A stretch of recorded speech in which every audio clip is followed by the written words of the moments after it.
Bonjour mes bien-aimées sœurs en Christ, que la paix et la grâce de notre Seigneur Jésus vous soient accordées en abondance partout où vous vous trouvez avec vos familles respectives. Je suis Patricia, votre sœur dans la foi. Il y a quelques mois, j'ai posté une vidéo sur YouTube dans laquelle j'ai témoigné comment le Seigneur Jésus-Christ m'a appris tout ce qui concerne l'habillement et l'apparence de la femme chrétienne. J'ai témoigné comment le Seigneur Jésus-Christ, après avoir changé mon cœur, a également changé mon extérieur pour faire de moi la femme qui est au-devant de vous aujourd'hui. Oui, mes sœurs, ça fait 10 ans que je ne porte plus de pantalon, 10 ans que je ne porte plus de bijoux, 10 ans que je ne me maquille plus, 10 ans que je ne fais plus usage de faux cheveux ou de rajouts, 10 ans que je ne me défrise plus. Ça fait 10 ans que j'ai abandonné toutes ces choses qui pourtant faisaient partie de mon quotidien, mais je les ai bannies de ma vie afin de me conformer à la volonté du Seigneur sur ce point. Dans cette nouvelle vidéo, j'ai eu à cœur de venir vers vous pour partager avec vous sur quelques points ce que le Seigneur Jésus m'a appris durant tout ce temps de marche. Avant d'entrer dans le vif du sujet, j'ai également eu à cœur, mes sœurs, de vous exhorter à la vigilance et à la prudence. Vous l'aurez peut-être remarqué, tout comme moi, que depuis quelques années, on assiste à une multiplication de vidéos, de songes, de révélations, de visions sur YouTube s'agissant de l'apparence de la femme chrétienne. Malheureusement, avec la multiplication de ces vidéos, il y a énormément de fausseté, énormément d'erreurs, énormément d'hérésies qui se sont glissées dans le message. C'est pourquoi j'ai eu à cœur de vous exhorter, mes sœurs, à la prudence. Analysez tout ce que vous écoutez, tout ce que vous regardez à la lumière des Saintes Écritures. Bien souvent, il s'agit de femmes qui, sous une apparence de piété, elles sont habillées d'une manière décente, elles sont voilées, elles vont venir avec des visions, des songes, des révélations. Et lorsqu'on va regarder de plus près, plus attentivement le contenu de ces vidéos, on va voir que ce qui se dit n'est pas fondé sur la parole de Dieu. Donc vraiment, je vous exhorte à la vigilance. Pour vous donner un exemple, j'ai eu à regarder récemment une fausse révélation dans laquelle il était question de la chevelure de la femme chrétienne. La personne qui a donné cette fausse révélation a mis un accent inapproprié sur la femme africaine, comme si cette question d'apparence ou encore de chevelure ne concerne que la femme africaine, ce qui n'est pas le cas du tout. Il s'agit de commandements qui s'adressent à toutes les femmes chrétiennes partout dans le monde. La personne en question a continué en mettant encore un accent inapproprié sur le peuple africain. C'est vraiment une fausse révélation qui est à la limite du racisme, pour ne pas dire qui est raciste. Mes sœurs, lorsque nous lisons les écrits de la Nouvelle Alliance, à commencer de Matthieu jusqu'à l'Apocalypse, nous voyons que les premiers croyants, les premiers chrétiens, les premiers serviteurs de Dieu ont travaillé pour édifier le corps de Christ. Ils ont travaillé pour édifier l'Église et non pas pour édifier une nation quelconque ou encore un peuple quelconque. Donc vraiment, veillons sur ce que nous regardons. Je tiens encore à préciser, mes sœurs, que moi je ne suis pas prophétesse, je ne suis pas pasteur, je ne suis pas enseignante, je ne suis pas une maman pasteur parce que tout ça est contraire à la parole de Dieu. C'est simplement en qualité de sœur en Christ que je viens partager avec vous ce que j'ai appris. C'est en qualité de sœur que je vous exhorte à la vigilance et à la prudence.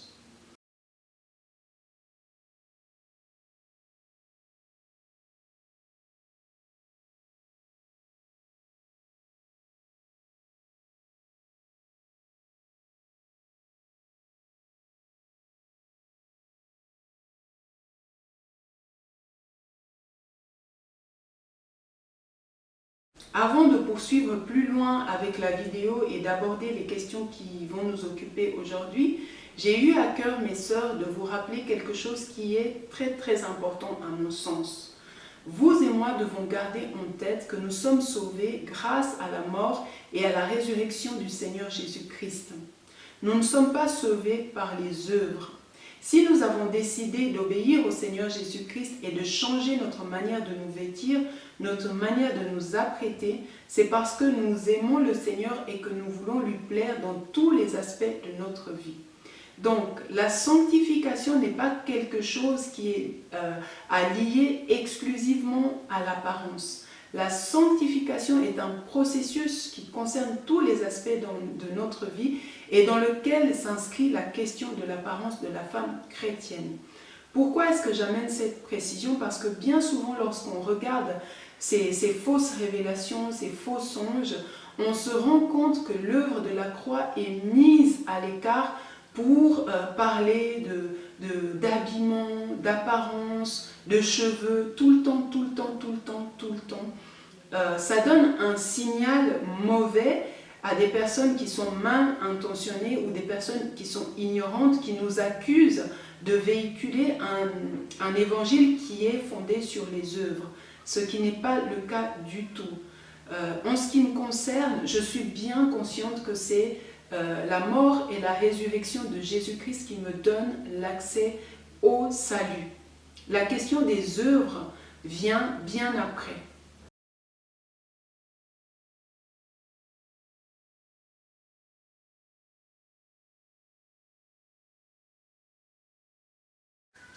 À quoi est-ce que le Seigneur nous appelle, nous les femmes qui avons fait le choix de le suivre? Le Seigneur s'attend à ce que la femme chrétienne, dans sa manière de se comporter, dans son caractère, dans son être intérieur, dans ses motivations, mais également dans son apparence, dans sa mise extérieure, puisse véhiculer certaines valeurs de l'Évangile telles que la simplicité, l'humilité, la discrétion, la pudeur, la modestie ou encore le respect du genre. Le respect du genre veut tout simplement dire qu'une femme doit se vêtir de manière féminine comme il est convenable qu'une femme puisse se vêtir en excluant tout ce qui est de la garde-robe de l'homme, comme par exemple le pantalon.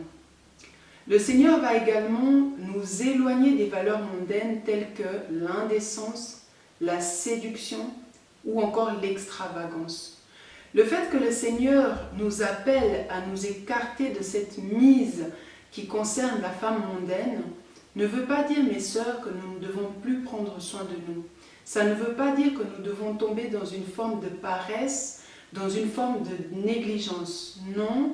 Bien au contraire, le Seigneur s'attend à ce que nous puissions continuer à prendre soin de nous, mais en respectant le cadre qui nous est fixé dans la Bible.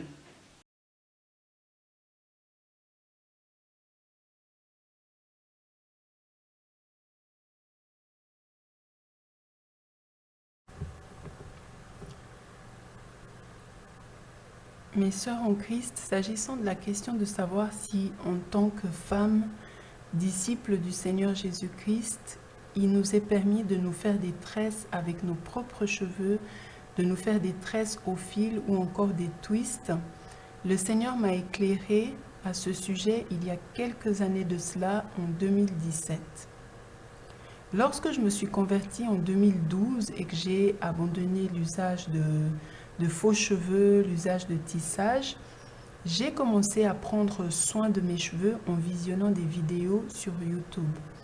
J'ai commencé à faire des bains d'huile, j'ai commencé à m'hydrater les cheveux. J'ai également commencé à me faire des tresses au fil ou encore des twists.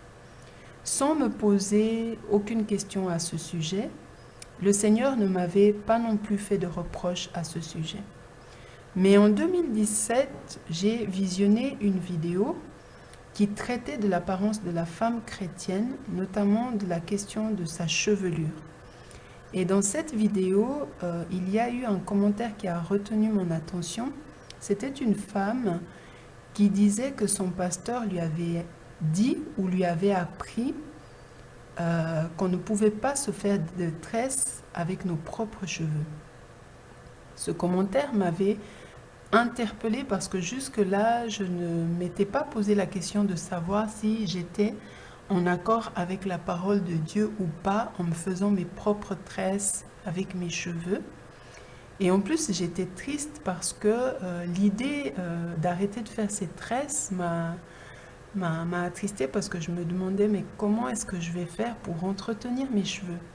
Mais je ne me suis pas arrêtée là, j'ai décidé de prier le Seigneur pour connaître sa pensée, pour connaître la vérité à ce sujet. Et j'étais vraiment tout à fait sincère, mes sœurs, j'étais vraiment sincère, prête à arrêter de me faire mes tresses d'entretien s'il le fallait. La réponse du Seigneur est intervenue très rapidement, en moins d'une semaine. J'ai vu dans un songe une femme qui se faisait tresser par une autre femme. C'était un modèle simple qui commençait depuis l'avant jusqu'à l'arrière. C'était quelques tresses faites comme ça. J'ai tout de suite compris que c'était la réponse du Seigneur à ma question. J'ai donc continué à me faire mes petites tresses, la paix dans le cœur. Pourtant, il y avait quelque chose qui m'échappait, quelque chose que je ne comprenais pas tout à fait entre le songe que le Seigneur m'avait montré et sa parole, notamment ces deux textes que vous avez sous les yeux, 1 Timothée 2,9 et 1 Pierre 3,3. Il y avait quelque chose qui m'échappait, mais le Seigneur m'a éclairé quelque temps après. Si on se fonde sur le texte de 1 Timothée 2,9 qui dit ceci, « Je veux aussi que les femmes, vêtues d'une manière décente, avec pudeur et modestie, ne se parent ni de tresses, ni d'or, ni de perles, ni d'habits somptueux. » Alors, si l'on voit, on regarde, on se fixe sur la première partie de ce passage, on voit que la parole nous donne des critères qui doivent nous guider dans notre manière de nous vêtir, dans notre manière de nous apprêter. Ce sont la décence, la pudeur et la modestie. Dans la deuxième partie de ce passage, il y a toute cette apparence qu'il faut bannir. Toute cette apparence qu'il faut bannir parce qu'elle sort du cadre de la simplicité à laquelle l'Évangile nous appelle. La parole dit que nous ne devons pas nous parer de tresses, ni d'or, ni de perles, ni d'habits somptueux. 1 Pierre 3,3 dit la même chose. Ce que le Seigneur m'a fait comprendre, et il est intéressant de le voir, c'est que les apôtres Paul et Pierre utilisent les deux le même terme. L'apôtre Paul utilise le verbe se parer. L'apôtre Paul utilise le verbe se parer, tandis que l'apôtre Pierre utilise le terme parure. Et si on va chercher les deux définitions dans le dictionnaire, on trouve ceci. Pour le verbe parer, c'est arranger ou orner dans l'intention de donner belle apparence. Autrement dit, c'est agrémenter, arranger, orner, décorer ou encore embellir. Parer, c'est également vêtir quelqu'un avec recherche, c'est-à-dire quelqu'un qui va vraiment se vêtir avec l'intention de se donner une certaine allure, de se donner de l'élégance. Donc on sort de la simplicité. Si on va chercher la définition de parure, dans le petit Robert, on trouve la définition suivante: ce qui sert à parer, autrement dit l'ensemble des vêtements, des ornements, des bijoux d'une personne en grande toilette. Ce que le Seigneur m'a amené à comprendre s'agissant de ces deux passages, c'est que tout ce qui est de l'ordre de l'agrémentation, de la décoration, de l'ornement, de l'embellissement est à bannir de notre garde-robe, est à bannir de notre manière de nous apprêter. C'est dans ce contexte qu'il faut comprendre l'interdiction de porter des tresses. Si on s'attache à la lettre, on pourrait penser qu'il s'agit de toute forme de tresse, donc que toutes les tresses sont visées par l'interdiction. Or, ce n'est pas le cas. Ce qui nous est interdit, c'est de porter des tresses qui sont très compliquées, des tresses qui sont particulièrement façonnées, qui sont travaillées d'une manière très artistiques et qui sortent de la simplicité, qui sont portées sur notre tête comme un ornement. Par contre, si l'on adopte des tresses tout à fait simples, comme je l'ai vu dans ce songe, qui sont là notamment pour nous aider à entretenir nos cheveux, à les garder souples, à les garder hydratés, là, il n'y a pas de problème, nous ne sortons pas du cadre fixé par l'Évangile. Les tresses qui sont visées ici, ce sont les tresses qui sont vraiment très élaborées, qui sont très compliquées, qui sont un ornement sur notre tête. D'ailleurs, les deux passages bibliques ne s'arrêtent pas aux tresses, mais on nous parle également de bijoux, d'or, de perles. On nous parle également d'habits somptueux.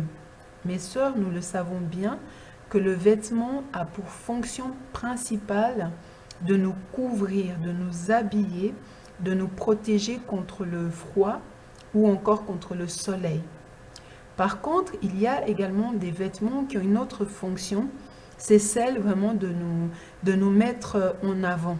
C'est celle d'étaler notre rang social, d'étaler notre richesse, notre niveau de richesse. Donc tous ces vêtements qui sont extravagants, qui sont très coûteux, qui sont là pour nous mettre en avant, sont à bannir de notre garde-robe parce qu'ils sortent du cadre de la simplicité à laquelle nous sommes appelés. Nous devons également bannir tout ce qui est bijoux parce que nous le savons, le bijou n'a pas d'autre fonction sur nous que de décorer ou d'orner. Donc, nous devons les bannir également de notre toilette, si je peux dire ça comme ça.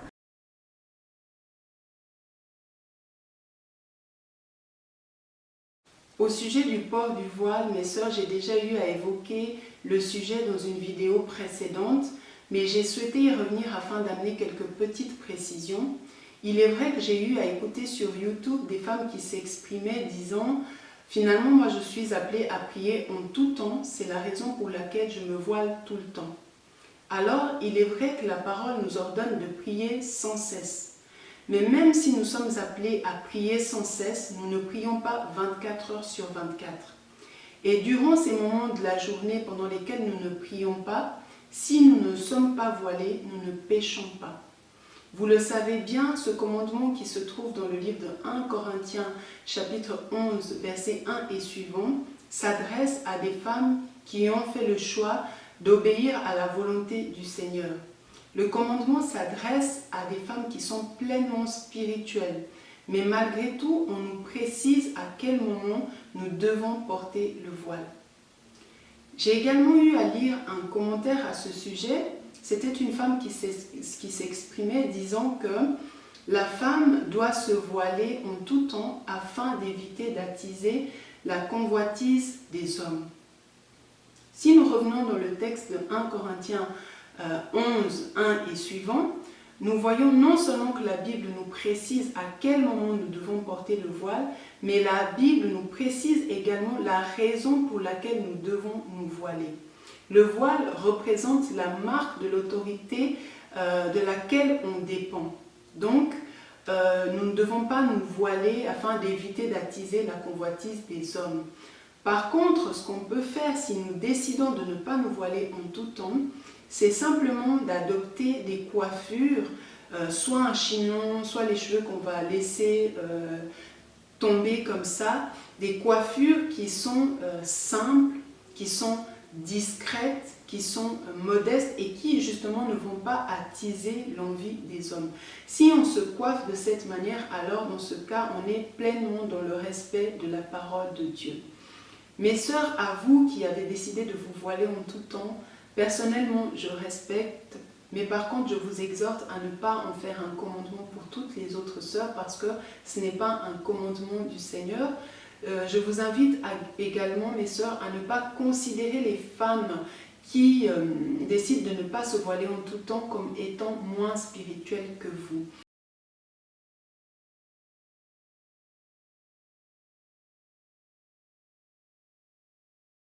Comment prendre soin de son corps et de sa peau? Alors il y a deux choses, il y a tous les soins quotidiens.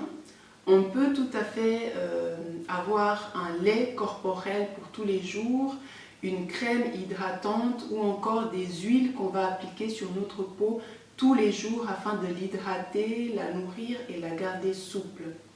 La deuxième chose, c'est que de temps à autre, nous pouvons également adopter des soins plus en profondeur, notamment pour le visage, pour combattre l'acné, pour combattre, ôter toutes les taches qui peuvent s'accumuler sur notre visage, pour ôter les peaux mortes, pour matifier la peau, pour toutes celles qui ont une peau à tendance grasse, ou encore pour les femmes qui viennent d'accoucher, on peut adopter un soin en profondeur qui tient en compte cette circonstance de leur vie.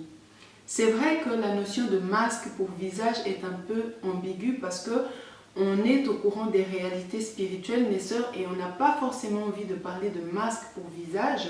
Dans ce cas, il n'y a pas de souci, on va mettre ce terme de côté et on va utiliser la notion de soin en profondeur. Donc, nous pouvons de temps en temps faire des soins en profondeur. Cela ne va pas du tout contre la parole de Dieu.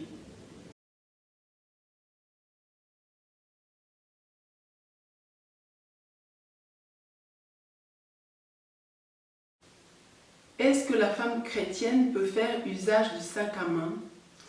J'aborde cette question parce qu'une sœur m'avait interpellée à ce sujet il y a quelques mois passés. C'est pourquoi j'évoque la question dans cette vidéo. Mes sœurs, vous le savez, je ne vous apprends rien. Le sac à main est un accessoire qui nous est utile lorsque nous sommes en déplacement. Ça nous est utile pour emporter avec nous nos affaires telles que le téléphone, l'ordinateur portable, nos documents d'identité, notre Bible. Donc c'est vraiment quelque chose qui nous est utile. Anciennement, les hommes et les femmes faisaient usage de ce qu'on appelle la bourse pour prendre de l'argent ou de la monnaie avec eux. Il n'y a pas de contre-indication à ce niveau dans la parole de Dieu. Nous pouvons faire usage du sac à main. Toutefois, nous devons demeurer dans la modestie. Il ne s'agit pas pour nous de prendre le sac à main comme un accessoire de mode qu'il faut changer à chaque nouvelle mode, à chaque saison, à chaque nouvelle tendance. Pour nous, le sac à main, ça reste vraiment quelque chose d'utile. Nous ne devons pas tomber dans cet esprit du monde qui consiste à acheter sans cesse ou encore à investir beaucoup d'argent pour acheter des sacs de luxe. Ça, nous devons bannir parce que c'est l'esprit du monde. Ce que nous pouvons faire, c'est avoir quelques sacs à main avec des couleurs qui se marient facilement avec les habits de notre garde-robe, de sorte qu'on pourra, suivant ce que nous portons, avoir un sac à main qui ira avec notre habillement. Ça, ce n'est pas mauvais par rapport à la parole de Dieu.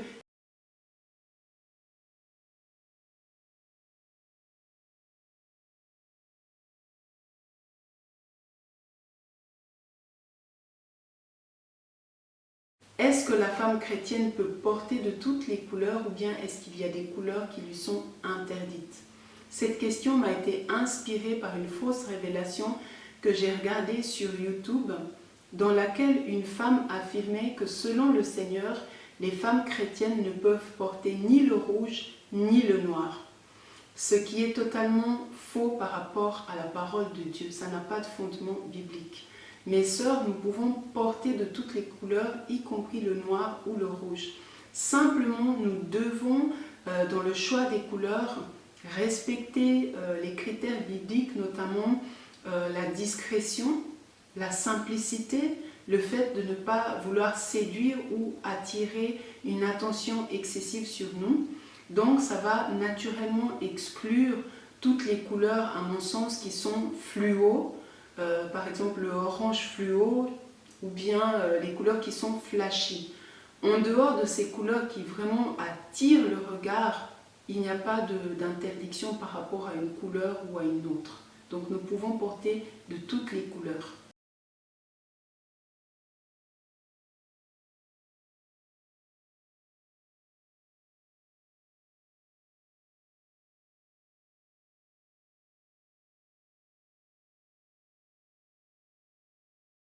Voilà mes sœurs, j'arrive à la fin de ma vidéo. J'ai évoqué toutes les questions que je voulais partager avec vous. J'espère sincèrement que la vidéo vous sera utile dans votre marche personnelle. Je vous encourage à continuer à rechercher la paix avec tous et la sanctification sans laquelle personne ne verra Dieu. Je vous encourage également à continuer à prendre soin de vous dans le respect de la parole de Dieu, parce que la Bible nous dit que la femme qui craint l'Éternel est celle qui sera louée. La paix du Seigneur continue à être avec vous, avec vos familles respectives.